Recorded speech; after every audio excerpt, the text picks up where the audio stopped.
کہ آپ فرماتے کہ میرا بڑا زبردست محل تھا، ایک شخص اندر آیا، اسٹرینجر تھا، میں جانتا نہیں تھا، کوئی ان نون آدمی تھا، مگر اندر آ کر وہ کہتا ہے کہ مجھے یہ مسافر خانہ اچھا نہیں لگا۔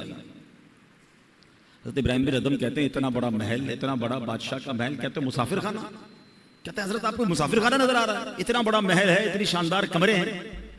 تو بزرگ کہتے ہیں یہ بتاؤ تم سے پہلے یہاں کون رہتا تھا؟ کہا میرے والد رہتے تھے۔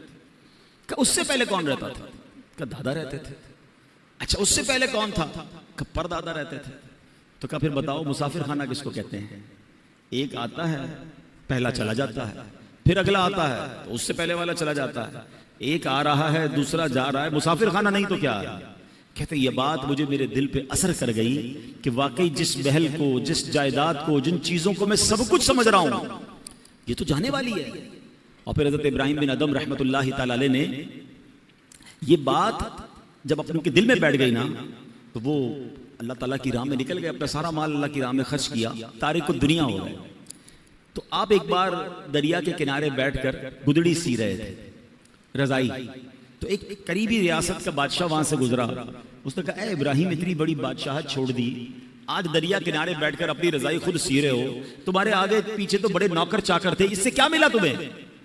حضرت ابراہیم بن ادم نے وہ جو سوئی جس سے آپ رضائی سی رہے تھے آپ نے وہ دریا میں ڈال دی، اور دریا میں آواز لگائی کہ اے دریا کی مچھلیوں، سمندر کی مچھلیوں، میری سوئی تلاش کر کے دو۔ جو بادشاہ تھا وہ دیکھ کر حیران ہو گیا کہ بہت ساری مچھلیاں اوپر آئیں، کسی کے منہ میں سونے کی سوئی ہے، کسی کے منہ میں چاندی کی سوئی ہے، سب ایک ایک سوئی لے کر آ گئی۔